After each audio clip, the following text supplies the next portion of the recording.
the Tuesday show. I'm EJ the Collector. Thank you for joining us on all of our socials, on Facebook, on YouTube, on our page, Wrestling Chat with Friends, on our Twitter at WCWF Pod. This is live. This is not a repeat from some show back in the spring or last year. We have back online with us, not in studio, but online from her home in the RVA, our favorite heel and heels. Megan, you're back. Welcome. What's up? So glad to be back. Glad to see you guys. I've definitely missed wrestling chat with friends. I've missed chatting wrestling with my good friends here. So it's a pleasure to be back with you guys tonight. We Let's talk about also wrestling. have our co-host from the Thursday show, our producer of the Tuesday and Thursday show, Cheats, Two Belts. He's with us. How you doing, Cheats? I'm here, man. I'm excited that Megan's back. Megan, welcome back. And I'm ready to talk some wrestling. Megan. Wait, Cheats, have you lost belts in the meantime? Because last time I was here, you were Cheats 6 belts. Are you FTR? Are you losing all of your championships? He's taking some L's. He's taking some L's. I don't know, man. I'm worried now. I'm worried about FTR, but they are dropping some belts. They're dropping some belts, and I don't know what they're clearing their path for. We'll get into it. We are going to get into it because usually on Tuesday, we talk about WWE with Tom and Ali when they join us. We are going to do a swerve, switch gears here tonight in honor of Megan. We're going to make it basically kind of like a Thursday show. Megan, before we get started though, settle a rumor. You've been gone a while. You, correct me if I'm wrong, you moved to Oregon to join a religious cult you saw in 60 Minutes, right? Actually, I got called up to Pacific Northwest Wrestling, so no, I've been down in Chapel Hill, North Carolina. Tar Heel say what? And I just finished my first semester of my PhD program. It's insane. It's crazy. Let's talk about it in just a second because we're going to kick it off with a quick thing on you, then we'll get into wrestling. Because we're doing this Thursday, let's do a quick collector's corner this week. I do have figures galore that. What do you have? I've seen new stuff. Oh, I got Evil Uno. Love it. Ringside Collectibles had a great sale on Friday and the Tuesday after Thanksgiving. Picked up a lot of ones from my sets, which is now on 3 walls. It's amazing. However, I'm going to model tonight's collector's choice. Bring it on in here, Eli. He's going to show off for something he's had a while. They are the Cena hands. Yeah. Do they make noise when you hit people with them? They don't make noise when you hit people with them, but I have been hit by them too many times to count. Yeah, John Cena. Anyway, that's Eli. Those are the Cena hands. Looking good, buddy. That's our collector's choice this week. Thanks so much, Eli. All right, let's get into some AEW talk. Megan, you talked about you were at UNC, but you have been watching some wrestling while you've been trying to crank out your PhD here. I hope you've probably haven't seen as much as you'd like to. But I still I don't catch Dark or Dark Elevation anymore, but I still at least try to watch both shows every week. If nothing else, I'll listen to Rampage when I'm driving back down to North Carolina on Sunday. Excellent. So I'm still What have you been popping for lately? This week, last few weeks, this season of the autumn and into winter. What have sort of the things you've been popping for? I'm popping for so much. First of all, you guys know now, for years, I have been preaching the future star of one absolute Ricky Starks. So seeing him get to come into his own, seeing him really been given room to shine and just run with that promo was phenomenal.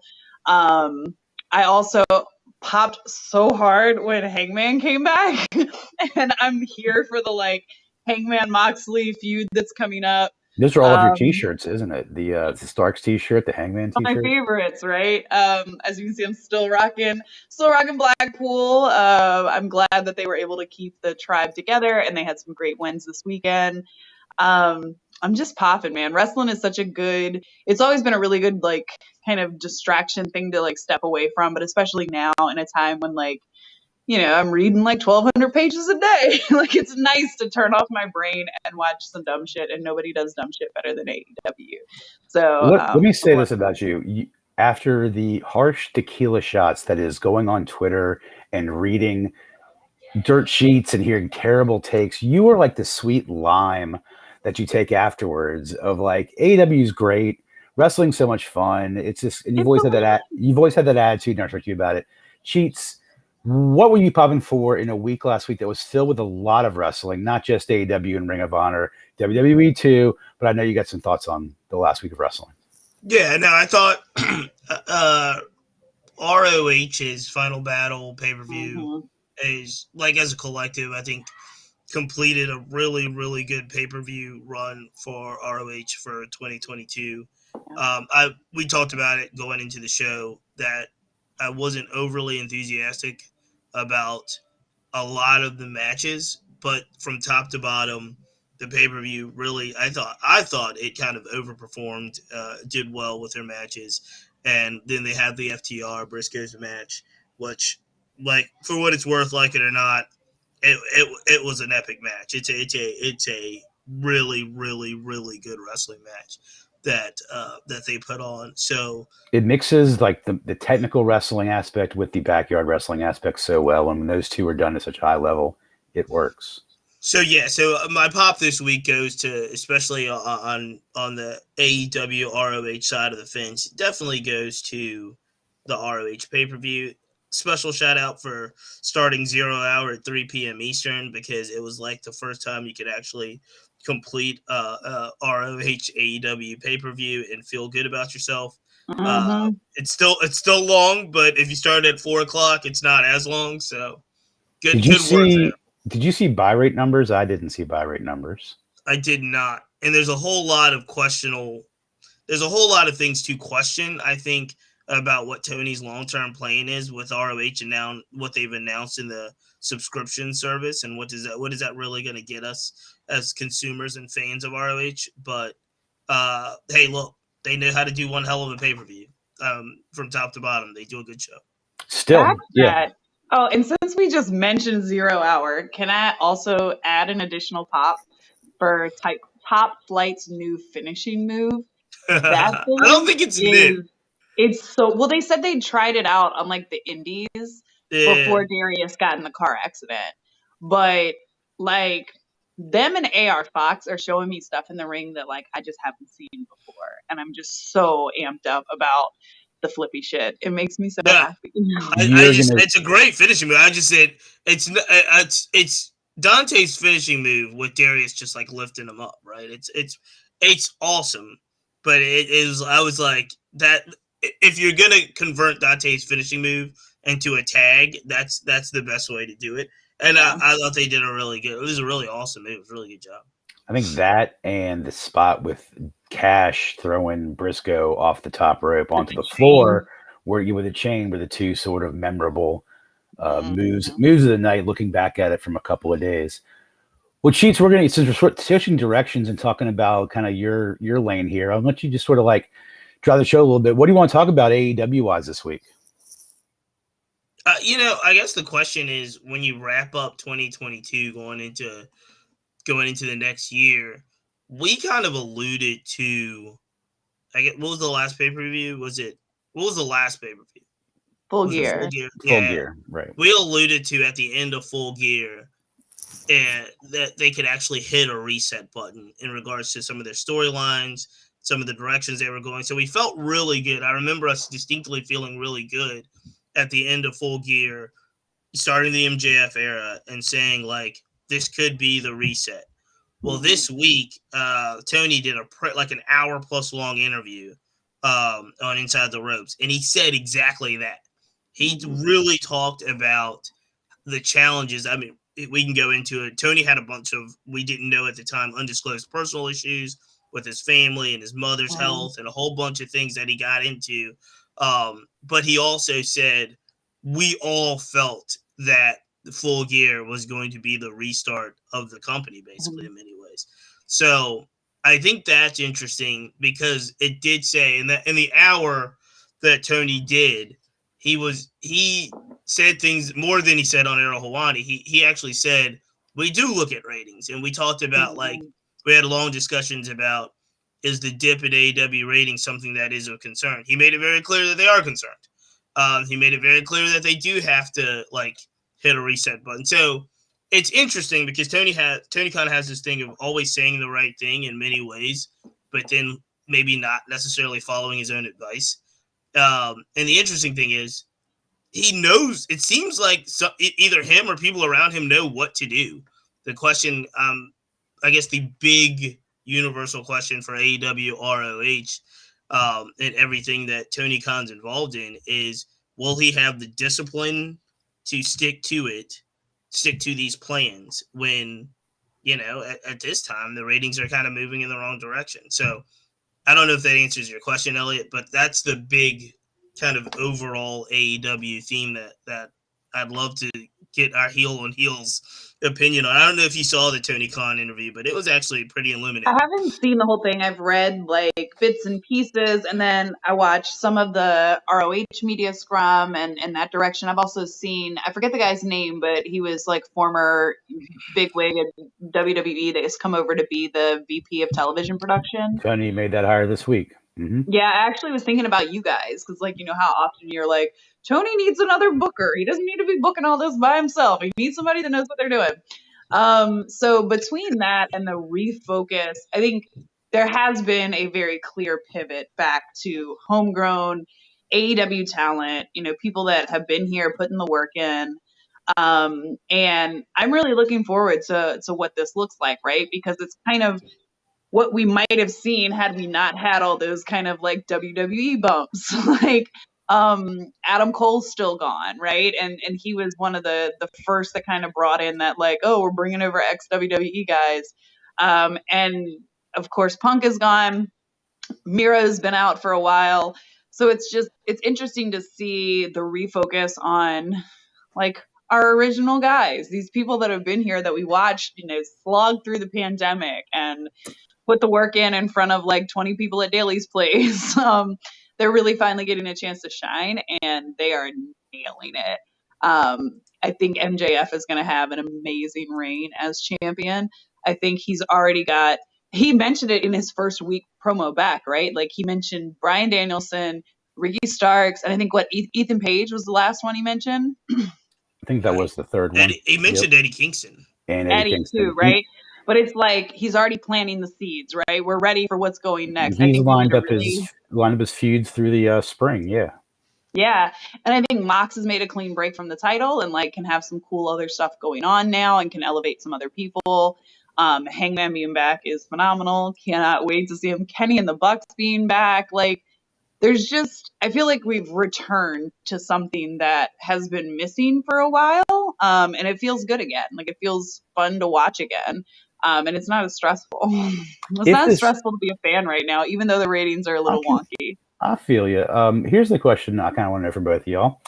From everything we know about Tony, who's a capable, if not a pretty impressive businessman, in addition to the sample size of 3 years we've had as him as a booker, if this reset meant Tony will focus more on the TV rights, the online rights, network rights, streaming rights to get both AEW and Ring of Honor moving forward and surround the creative with less of himself and more of a crew to the experience, or let Tony sort of like indulge his inner child and dive headlong into the wrestling business and silo that, and fans wouldn't see if he devoted less attention or let other people with experience handle TV deals. Which one would you rather see? Do we know which might be a better strategy or have a thought on it?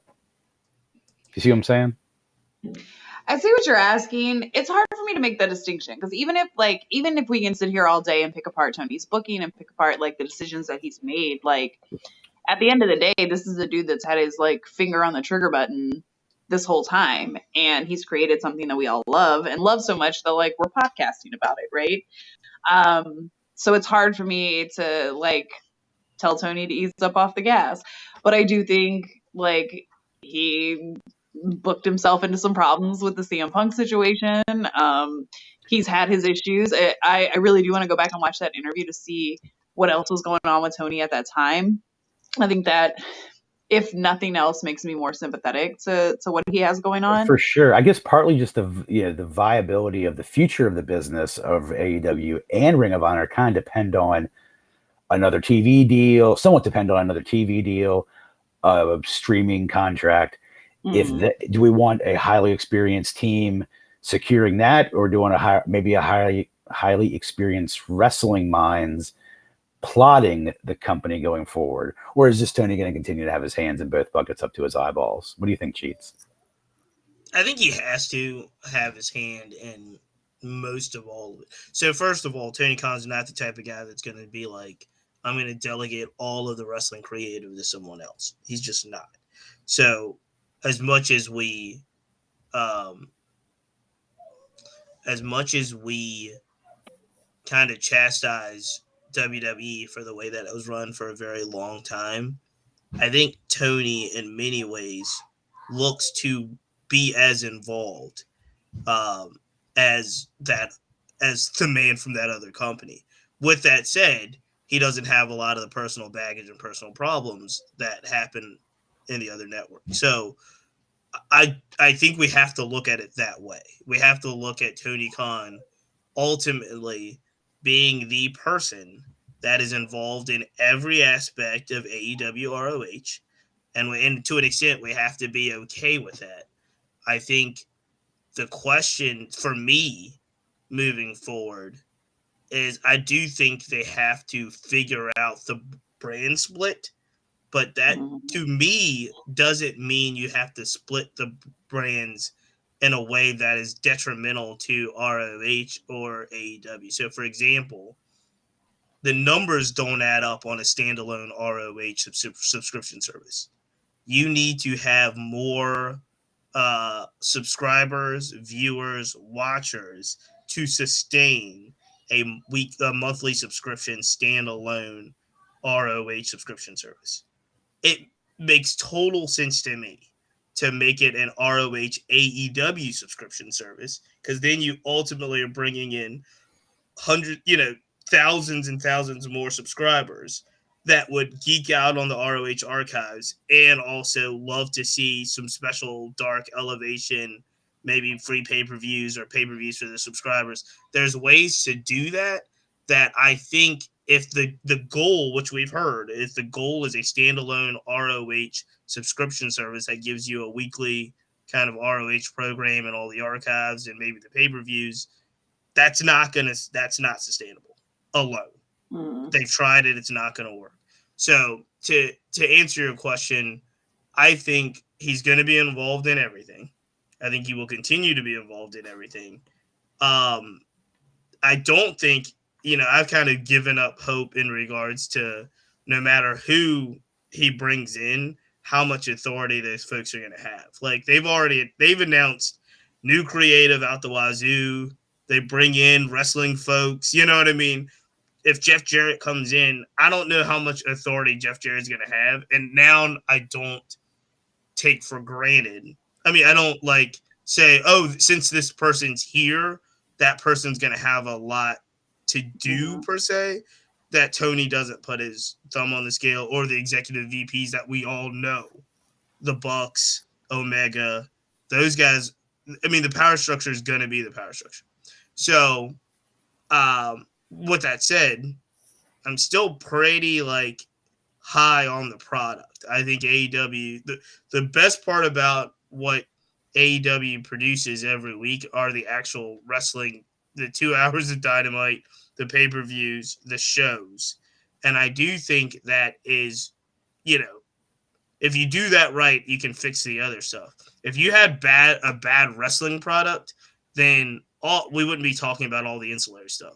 They have a really good wrestling product. So the question is, can we make sure that we're, using talent, telling long-term stories, making sure that people are tuning in and buying, and that stuff ultimately, I hope in 2023 can get clearer, because they have a really good product. They have a lot of talent on their roster. They have a lot, I think ROH also helped us flush out even more stuff. I love the fact that Athena won the title, right? We talked about this. I love the fact that, I guess Claudio is the big champion now, and he took over. Like they're flushing some things out going into the new year that really do get me excited about the product in the ring. So do that well first, and then work out everything else, right?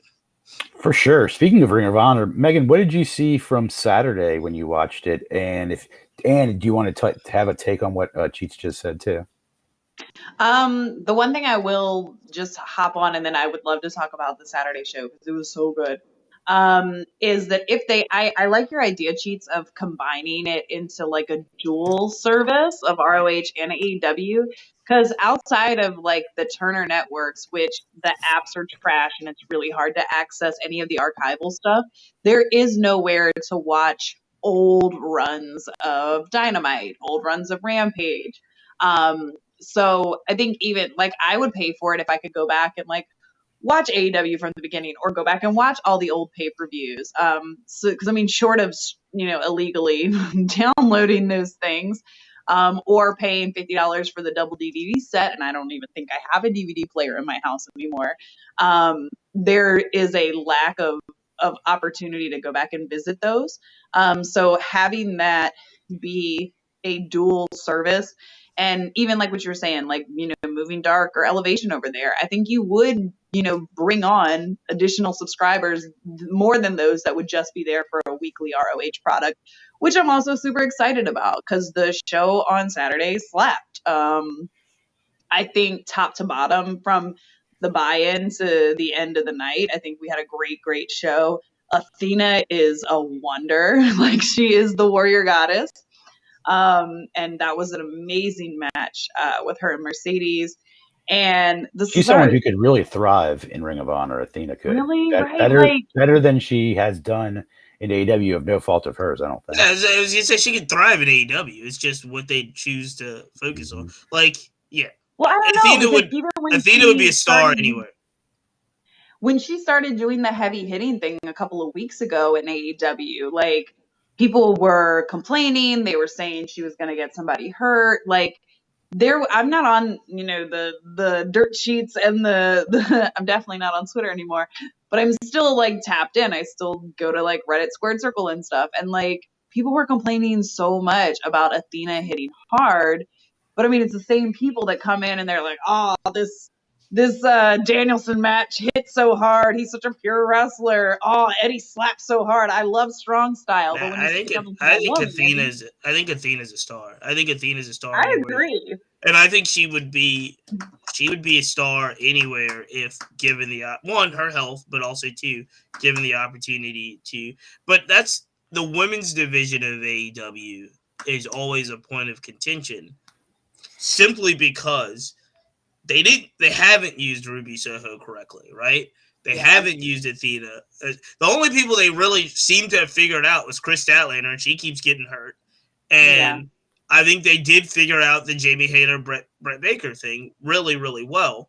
However, I would argue, and I'm sure Megan might argue as well, they never really figured out the Thunder Rosa thing. And Thunder Rosa was by far the most crowd over women prospect they had. I could argue that, Tay Conte, Mello, or however you want to call it, like, they probably didn't, like, the Toni Storm thing, I've already said this, extremely frustrating because I don't necessarily love her in the ring. The Saraya thing was a hot mess. It was awful so far. It could get better, I hope, but she's horrible in the ring. And you've got really talented wrestlers in the ring. Even if you were going to push Penelope Ford and Bunny, I think they're really talented. They've done some really good things. So, I'm on board with Bunny and Penelope Ford. Yeah. So it's like, and then obviously you have the, biggest star in the women's division with the B belt. And everybody knows that Jade's the biggest star in the women's division AEW. So it's like, they still have to flush. I do love Hayter with the belt, but sooner or later in 2023, they're gonna have to put Jade in the ring with Hayter and see what happens. Yeah. Well, when that does happen, let's one girl we didn't mention. Let's give a shout out to our girl Willow Nightingale, who's doing great. Willow's basically the women's division acclaimed right now. She is homegrown and she's over every time she comes out. and it's really cool to see. And the question is, how do you not mess that up? Because it can get messed up, but how do you not mess that up? And how do you make it so the crowd wants her over? It's going to be harder because she wrestled Jade like 3 times already. So I think the idea is maybe move her to the women's title picture on the other side. But she's over. She's complete. Or give her the ROH. Yeah. Give her the ROH belt. She's a star. Yep, and I would put in a vote for an AEW, not original, but close to original, Abaddon. Love her. Her gimmick is so crazy, but she has worked her ass off to get to where she is right now. And she's someone who has a character that is sort of hit or miss, but if it hits big and can take over. Anyway, heels, go for it. What do you want to say? I do also, I'm really happy when we were talking about like Cheats, when you were talking about like the EVPs and like the situation the way that it is. I will say something I'm enjoying seeing, and I hope I see more of, is as these guys that have been around for a really long time, I'm talking your Jerichos, your Moxes, as they get a chance to renew their contract. We saw with Mox, they are extending his position to include like backstage coaching, production elements, like him being able to, help people get through stories. And I know you said the Britt Saraya match, in your opinion, was a hot mess, but Mox you liked come it? in. You thought it was good? It was good for what it was. Tell the truth. Like, it was Saraya's first match back. We thought she was 5 years, Cheats. never going to be in a years. ring again. I'll take what I get. Right? I can tell you, it didn't have to be 5 years. That could have been. That was almost. I just don't think Soraya's a good wrestler. I never have. Yeah. But yeah, we called that going into the match that it was going to be really, really bad, hard to watch, and it was hard to watch. It was hard to watch. Yeah. That's but no, go ahead. I'm sorry. Oh, I was just gonna say, like, something Saraya said, and looking back on the whole program, it was really clear, like, she was in this one direction and kind of going this one way. And I mean, if you see from her first promo, she was kind of shit in the ring. And when she even, came out to talk again the first time, it was very, Mox got a hold of her and Britt and, got them heading in the right direction. She gave up a lot of credit, not only to Britt, but to Mox for like really kind of centering that story. So I hope as these guys that have been there a while, that have proved their worth to Tony as more than just, somebody to go out there and wrestle, but somebody that has a good mind for the business. As much as like I beef with Jericho from time to time, like dude's got a brain for the business like no other. Keep him around, like transition some of these guys into more of these backstage roles. So even if you still have your clicks, you've got enough clicks to like balance it out that like everybody has somewhere to go and someone to talk to and a channel to the top. I'm really hoping to see some more thoughtful booking decisions moving forward and things that you can tell are coming from creative. Like AEW at the beginning, the whole women's division was booked by Kenny. And so having him back, having him, get his hands back in that, having Mox working with it now, Jericho's moved into a more production / coaching role. I'm just really looking forward to what we see in 2023. I think it's going to be a good year. Yeah, it's a tease for what I wanted to bring up. Cheats, did you have another topic you want to bring up, or can we keep going down this road? But I can't take. We should keep going down this road, but I can't take full credit for the ROH AEW merger information. I got that from our good buddy Doug. Shout out Doug. Doug and I were texting after the ROH pay-per-view, and he actually said, and I quote, Honor Club has rumored to have less than 5,000 people. That's the previous ROH subscription service. That means the ceiling was making about $475,000 a year, which is clearly not sustainable. They really have to have at least 10,000 subscribers a year to have legs to stand on. If they joined an AEW ROH streaming service, they would get them at least 15 to 20,000 off the bat. And so that's it. Yeah, we've been talking about a lot of the kind of the ROH, where ROH goes now, because what the pay-per-views have done is it's set up a lot of interest in ROH. I think we all agree that there's not enough TV hours in the day. There's only 3 of them, 2 hours on Dynamite, 1 hour on Rampage, to continue to merge ROH storylines into the AEW storylines. ROH standalone product wise, like if they took over Friday Night Rampage, probably not a good idea. It would not do as well. So they've got to figure it out. But I do think the answer would be, if you go subscription service route, you got to go joint. You got to go joint somehow. No doubt about I'm it. definitely hard agreeing with that. Yeah, absolutely. So looking into 2023, and Megan, you sort of teased it with the new creative directions.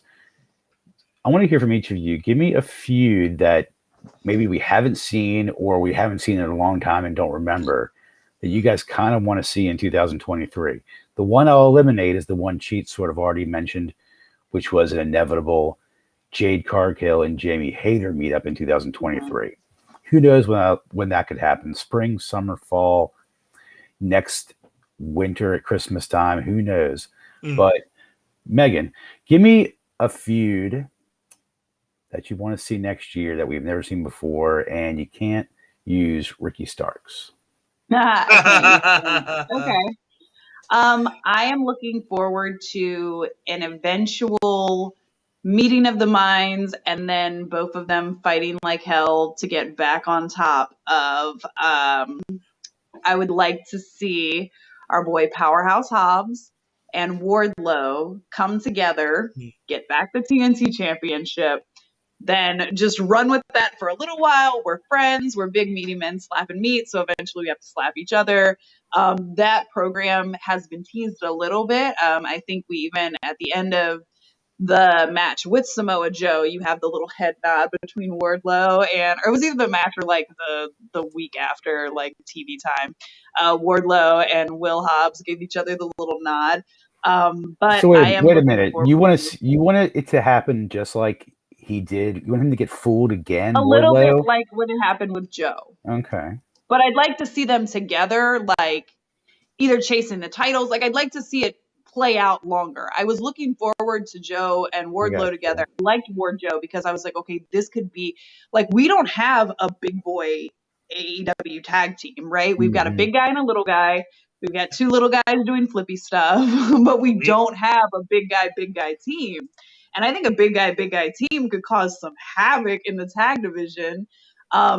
I don't know what's going to happen with FTR. I assume they're dropping all these belts so they can come back and go after the big gold one. But I really would like to see the tag division. Like, I hope you're right about FTR. Yeah. Because there's another reason why they might be dropping all those belts. Because they're going to the other company. Let's hope not. Let's hope not. Yeah. I don't like that at all. I don't either right now. If it's inevitable and it happens, then I can get excited about a couple of things. I'm not excited at all about that. But I'm not currently excited about that. I'd actively try to prevent that from happening right now. All right. Yeah, I dig that feud. Cheats, you got one in mind? Oh, I've got several. But I think the question I think the question is, who do we want to see? Right? Like, who do we want to see in 2023 do some different things, right? In AEW or something cool.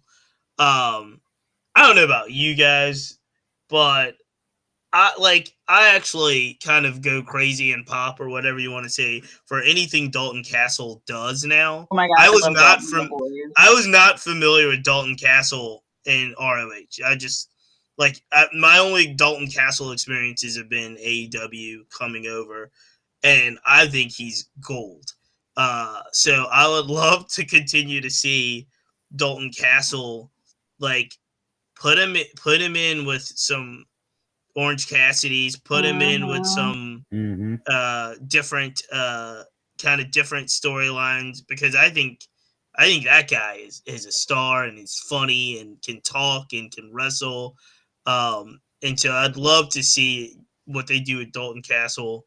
If they can use him as an AEW kind of star, I would like that. I'm really interested to see what they do with Keith Lee and Swerve as solo. Like, they're not going to be a tag team moving forward. So does that mean that a Keith Lee and a Powerhouse Hobbs could have a rivalry? Does that mean that a Keith Lee and Samoa Joe, has a rivalry that goes for the TNT title? Does that mean, I think there's endless possibilities with Swerve and to do a bunch of stuff with Swerve and maybe the Mid-Atlantic division. There's tons you can do with Keith Lee. And then let's just call it what it is. AEW's tag division is still really, really good, no matter where you put FTR.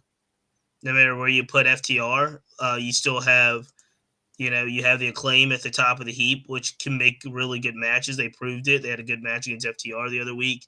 But you still have the Lucha Brothers. You still have, the Young Bucks. You still have, if you liked what you saw over the weekend, Gates of Agony with, so you got the Ass Boys. You just got a ton of really good tag teams, top flight, that can challenge for the Acclaim if I think they go heavy and should go heavy with the flippity flip stuff and have the Acclaim wrestle a bunch of top flight type teams and do some Lucha Brother type teams and do some really cool stuff in 23. So I think you can go anywhere, not to mention, the Hangman Pages, Bryan Daniels, Adam Cole's, John Moxley's, not even any of the MJF feuds. And again, without that, last thing I'll say is I think everybody's waiting to see what destruction House of Black puts together because they're back. They seem to be happy now. They seem to have, some direction. And if they, they could take the trios belts, they could just do a whole bunch of stuff that I think people are going to look forward to every week. So again, AEW's product is amazing. The talent roster is amazing. The question is, how do they make this year the best they can in the ring, like with the stories? Not to mention my boy Jay Lethal. Not to mention your boy Jay Lethal. Not to mention my boy Jay Lethal. There's a lot going on. I haven't gotten the appeal of Satnam, right? Like, I get it. He's a tall guy. We've seen tall guys before. Have either one of you watched BTE this week? Are you guys into BTE yet? Yeah, I watch it occasionally. I do not watch it. I did not see this week's episode. I still watch BTE because, since it's been back, praise Cutler. But okay, so this week there's this like massive barbell and it's huge and it's like this thing or whatever, and you can hear Mark Henry in the back. So clearly it's like some big boy muscle lifting challenge thing. They had Wardlow out. They had Nick Comoroto out. Of course, the Bucks tried to pick it, didn't even make a dent in it. Satnam was the only person that came out and just picked it up like it was a regular barbell. I'm kind of starting to see the appeal of Satnam Singh. I think he really could. Like, he's picking up every week. Like, every time I see him on TV, he either catches someone better, he can have better reactions in the moment. As much as I do not like Jay Lethal, I do believe Jay Lethal is doing his thing in coaching Satnam and getting him ready to go on a crazy monster run one of these days. Megan, did you know that Satnam Singh played in the NBA? Were you aware of that? I had no idea. That's why they keep saying 1 in a million, because that's the name of the documentary that shows his journey from India to the NBA. Yes. Well, I'll have to watch it. But here's the thing. I will say this. The Trios champions, I had to look at the AEW roster to really figure this out. Trios champions are Death Triangle. If you give me Death Triangle versus House of Black for a Trios championship match, I'd love it. I'd love it in 20. Those are the matches I'd love to see. Best 4 out of 7. Best. Yeah, keep that going. That will be a great summer feud next year. Yeah. Because, we were all thinking the real dominant trios would be Adam Cole and his friends, but they've sort of either been injured or left the company. So Adam Cole looks destined for a singles career if and when he does. He can even come back. That concussion's had him out now for months and months and months. I mean, it's been a while. For me, House of Black was definitely a trio that I want to see in 2003 really shine. And I'll throw a name that we talk about so often, and it looks like he's starting to get his due, is All Ego Ethan Page. Love Ethan Page. Love Ethan Page. Egon is doing great work. I'm so relieved that even after him hooking up with Stokely, Ethan's still getting plenty of mic time. Stokely's not doing all the talking for him, and Ethan's really letting some of the best parts of his character come through as part of this firm. The right people in the firm didn't manifest itself out to be what we thought it was going to be. But no, I think it's awful. let's call it what it is. It's the awful. Firm's bad. The firm is bad, but here's what's good about it.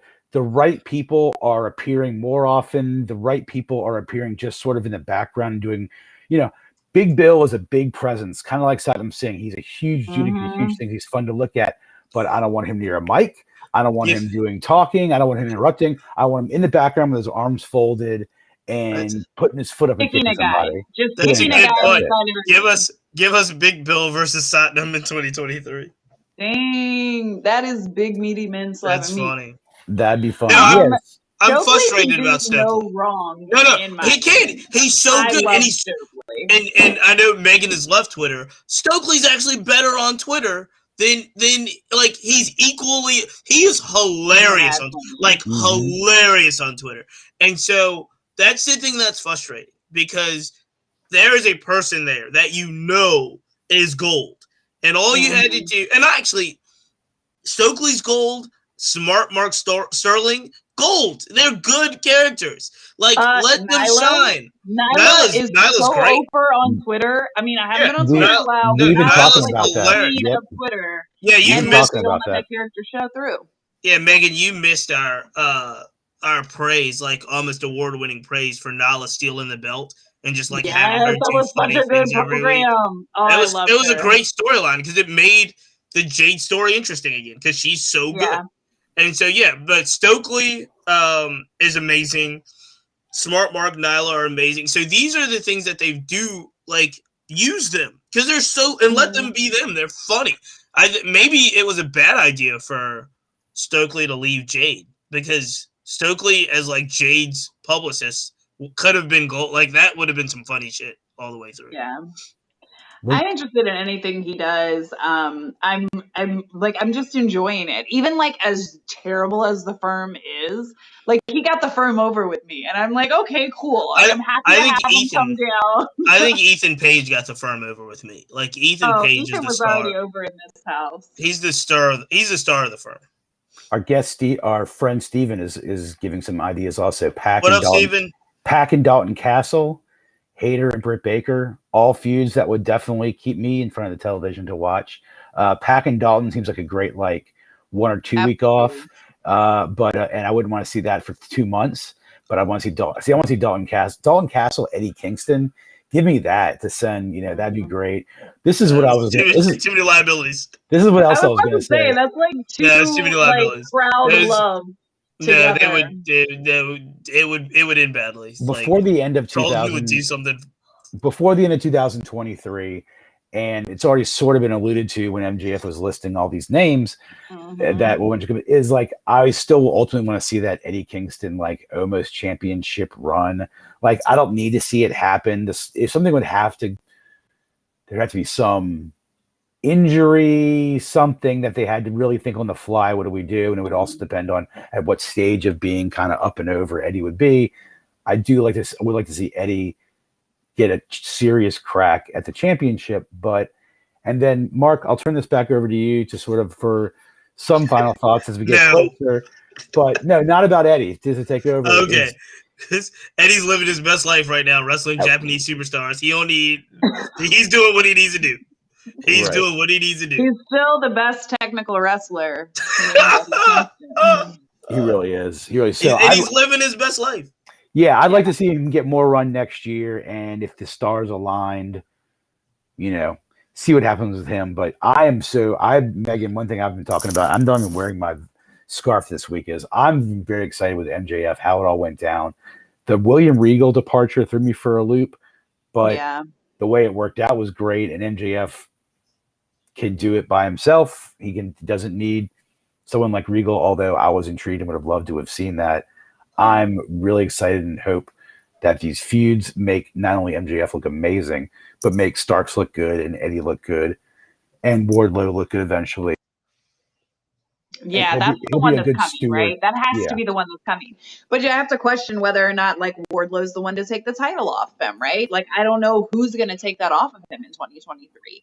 He might carry that thing into the bid more of 2024, right? That would make a ton of sense. That would make that storyline, if that's going to really be the big storyline at the end of next year, if there really is a contract situation, then maybe he ought to be the champion. But First of all, I don't think so. wonder if I'm there's with even a you. contract I'm with you, situation. Elliot. I don't think it is. I don't think it's a contract situation. I think now all of this is work.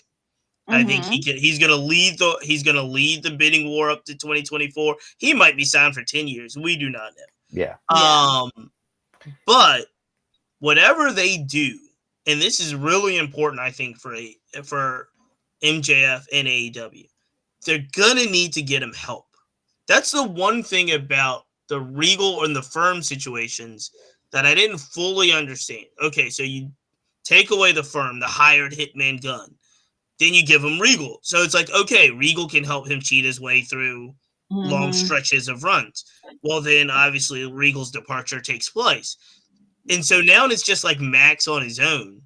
And Max has never done anything on his own, even when he's wrestled really, really good matches. He's got Wardlow. He had someone making sure that he gets to the Dynamite Diamond Ring or the Brass Knuckles or so forth. So they've got to figure out a way, because Max isn't just going to beat people clean for the next year. You know what I mean? They've got to figure out a way that Max keeps this thing. And so you don't think Spears is back for good? He was back for the show in Canada. Yeah, I mean, is when Spears comes back, he came back as kind of a different character, not a Max lackey. He came back as the perfect 10. Yeah, but like, here's the thing. Throughout history, if we look at Ric Flair, he always had the Horsemen. You know what I mean? Any great heel champion has like heel help, and even to what we've done with the Bloodline, they're there. So he's fading in the background. He came in like a ghost. so we got to figure out who's gonna help Max, and somebody's got to be on the payroll or helping Max or doing something. It just has to happen. I can't see him going through the next year with clean wins. You know what I mean? Yeah. Max needs. I think we'll see when his next big match is, right? Like you said, like he's never done this. He's literally never done it on his own. So he's got this big match against Ricky. Let's see what happens. Right. You know, is he going to be able to hold his own in this? Is he going to cheat somehow by himself? And let's be clear. For a heel, that's not a bad thing. Like Jericho, he's always had, an appreciation society, or what was it called before the appreciation society? The Pinnacle, somebody. No, the Pinnacle was MJF Squad. Yeah. It was Stampede. Who was it? What was the name of their team? What was the name of their original clique? Oh my God! This is why you need the archives on a website to go back and it'll come to us. The Inner Circle. Thank you, Steven. Circle. The Inner Circle by coming in clutch. So it's not like heel champions, heel characters need factions. AEW is great on factions, and they literally put MJF on his own. So, I mean, I don't think that's not for a reason, though, right? Like, we're gonna see. It's either sink or swim this week, and I think even Starks, like everybody going into him winning the championship, and then now that he even has it, like everybody's talking about it. You don't know what this is. You don't know what the responsibility is for this. You've never done this on your own. You need to go earn it. Like, let's see. I'm down. I don't care where it goes, because MJF is a student of the game. And if we're going back to the bidding war of 2024, no one knows the history of this business, I think, or at least like the character work, right? As good as MJF, and nobody pulls it off as good as he does right now. And, there's a particular person that he happens to admire and have modeled a lot of his promos, a lot of his builds and his programs after.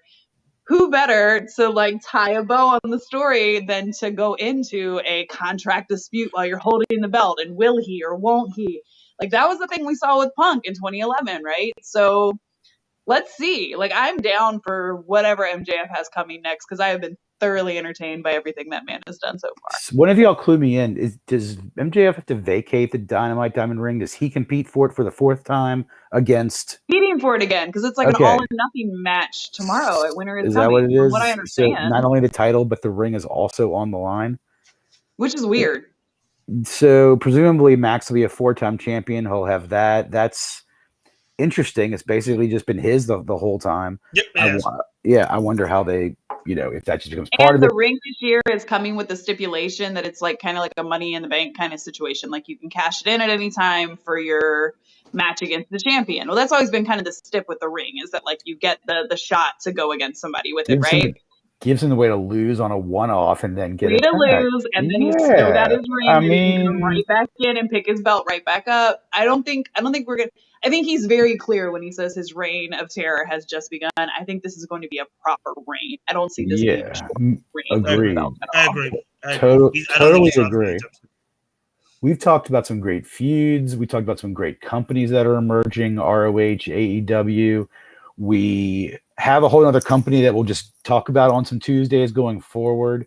Not today. But let's Not talk today. about really quick. Let's talk about Regal. Let's talk about Regal. Yeah. Okay. Because I do think that we often say this, right? And when we're talking about any type of sports competition, it's not really a rivalry until both sides start to pick up wins. And so far, all we've seen is kind of WWE de factos coming over and making, splashes because of name recognition, right? Big pops in AEW until we saw the Cody move. Cody was the first time that an AEW star moved over to WWE, and let's see how he's treated. Whatever you consider about Regal, whether you consider Regal being on loan, or I guess technically the Good Brothers were on some AEW stuff, mostly Impact, but then they went back.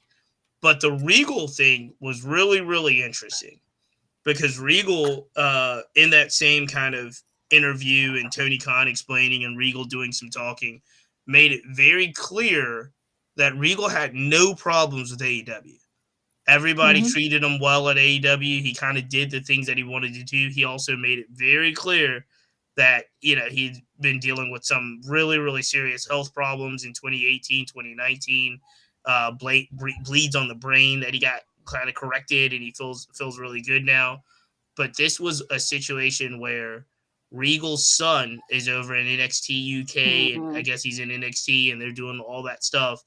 And he was like, hey, look, I want to go back to WWE and work with my son and kind of do that. And his contract wasn't up.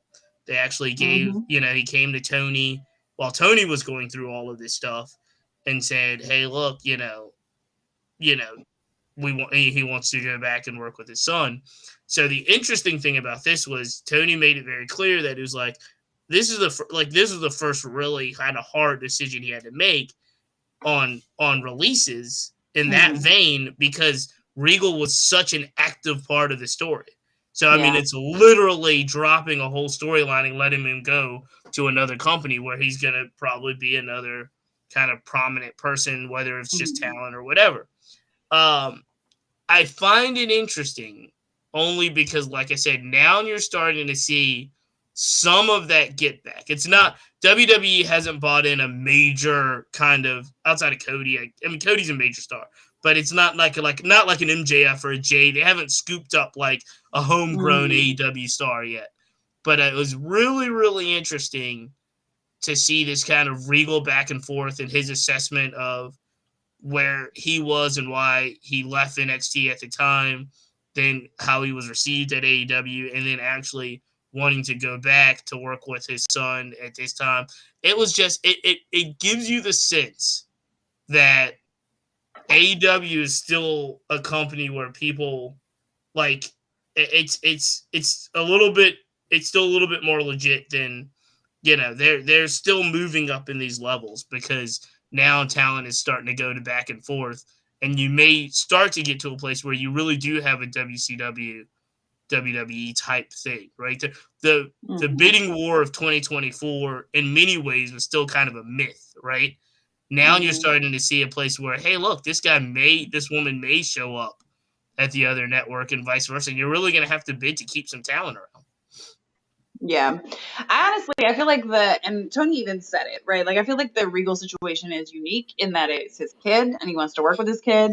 And honestly, between the health issues that you brought up, Mark, and then even the stuff that he talked about when he first came, like a lot of the stuff that he did on Unrestricted or he did on Renee's podcast, he talks about like he's not sure how much time he has left. I think that was even one of his first promos in AEW, was saying Mhm. like, I don't know how long I have left, and the time that I do have left, I want to spend like training young wrestlers. So we don't know that situation, but I do think it was unique in that it was, you know, him going to work with his son. Because Tony even said, he was like, I can't reunite everybody's family. Because think about it, you've got Keith Lee and Mia Yim, you've got Yeah. Zelina and Malachi, Andrade and Charlotte. Like, there's people that are working cross promotionally as a Sure, family. absolutely. So Tony made it really clear. He's like, I can't be out here just reuniting everybody's family. But I think for Regal, it's an interesting situation. I, for one, was completely okay with how it happened. He is genuinely an ordinary, decent villain. He went out on his back. He let the young talent go over. You know, like that's a Carney's Carney, right? Like he did what he was supposed to do. And it doesn't seem like there's any bad blood between the two entities in that situation. None. He went out with so many he left us with so many great one-liners, just like he did when he was working in NXT before he left for AEW. You know, a year from now, Tony can do a promo of Regal talking about Excalibur for some Excalibur show. Yeah. Yeah, that'll get shown while Regal's on WWE Europe, just like Triple H did during the War Games episode. We've had some great engagement tonight from our friend Steven talking about Regal being one of his favorite promos in AEW. Yeah. And also agreeing with you, Cheats, that Regal's son had a big part to do with him leaving. All right, Cheats, will take us home, man. This has been a great episode. Well, no, it's great because our heel is back, Megan. Welcome back. I Love missed you talking. guys so much. Nobody some talked to me about AEW. wrestling at college. Not one person in my PhD program wants to talk about wrestling. No, it's insane. It's not one. So let's go out this way, Megan. Tell us, tell us one thing. It can be anything. Tell us one thing you'd like to see as we go into 2023, but not just like somebody go. Like, tell us something specific. Like, do you want somebody to pick up a belt? Do you want to see a particular feud? Or do you want to see someone on Hey EW? Can it be a crack pipe dream? Sure, absolutely. Sasha Banks as AEW champion. Wow. No, Sasha Banks as TBS champion. She's who unseats Jade. I like that one. Might That's be awesome. Look. Jade might recruit our friend Trinity, who was at the Heat game together. Last week, right? They were at the Heat game together last week. Yep, and Sasha's filed a bunch of trademarks. It looks like we're definitely going to see her at Wrestling Kingdom, which also hugely looking forward to Omega versus my boy Billy Ospreay. So let's see what happens. But for me, for the monster they've built up in Jade, I think that there is one beautiful blue-haired woman who could come in and swoop that thing away without anybody being like, this doesn't make sense. So yeah, I'd be down with that. You dropped a name, Megan, that I kind of want to see. We've talked about it for years. Up until this point, Will Ospreay has said he has no interest in making a permanent move to any organization in North America. He has a great life in Europe by way of Japan or vice versa. However, I think seeing a face Ospreay coming in to maybe be someone who could take down MJF after MJF has gone through everyone he's mentioned. Maybe he even has gone through Adam Cole by then. Maybe he's gone through whoever else has come through and gone. Wardlow, maybe even Samoa Joe. And we think, well, what's going to happen? Is this going to be just he's going to cruise into 2024, hold the belt, he really is gonna be he actually is Roman Reigns. Is he gonna get challenged Roman? No. Let's see the other, like maybe still one of a top 3 or 4 wrestler on the planet come in. Tony's got plenty of money. It could happen. I hope Will just gets maybe an itch and wants to spend a little more time in the US and maybe see a late 2003 Ospreay MJF feud with Ospreay as the face. That's what I'd be really want to see next year, Chiefs. Book it, TK. Print money. I would. Billy Ospreay and AEW forever. That'd be so great. Chief, what about you? What's your 2023 want? Give me a Samoa Joe Miro match. I'd love to see. Ooh, yes, please. I'd love to see. I'm not 100% Samoa Joe stan. I mean, I think he's a good worker, does some really good things, but I need to see Miro come back. I'd love to see him kind of be a part of what like a bigger part of AEW's future there. Just thinking some of those feuds that Miro could have with, Brody King and I'd love to see. I mean, I already told you my House of Black Death Triangle Trios match that I want to see. Yeah, I mean, 2023, they've got to rip the Band-Aid off somehow and give Jade just put her at the top of the heap and make sure she has the title, and then have people, have that run to go forth. And so I think we talked about this the other week, but I actually think it's going to be either Red Velvet or Kiera Hogan. The baddies are going to turn on Jade and either propel the person that beats her with the baddies kind of cheating for that person, or it's going to be Red Velvet or Kiera Hogan themselves that turn this thing in. So much to look forward to in next year as we go into it. Obviously, we've got a big event tomorrow. The card should be stacked once again. So AEW TV, I think, will keep delivering. We did a whole. What did we do? We did a whole hour, and we didn't talk about the future of Hook. So we don't know where Hook's going to be. We didn't talk about the Acclaim. Evil Danhausen. Evil Danhausen can kind of go. That was a fun match. Every discussion we have about any topic about AEW, always the common thread is the stacked roster and the challenges that's going to be. The Acclaim has they went over on FTR clean. They've got the biggest. They've got a huge future. And as long as Max keeps pumping out those reps as he comes to the ring, they're going to be just fine. So, I don't know, man. A lot, the world is. We got a lot to look forward to. Yeah, and next Tuesday, we'll talk about WWE again, and the following Thursday, we'll talk about everything that happened. Yeah, tomorrow on Dynamite, and the next week's Dynamite. Heels. It's awesome having you. Always, you're always welcome. You know that. But I'm on break for a couple of weeks. Yeah, we're gonna see some more heels. Talking about wrestling with my friends, so we continue to be a lot of fun. Text me, I'll fall through. Proud of you, inspired by you as always. Look forward to seeing you real soon. Cheats, you hold it down every week, twice a week for us, and we appreciate it. And the holidays will be great.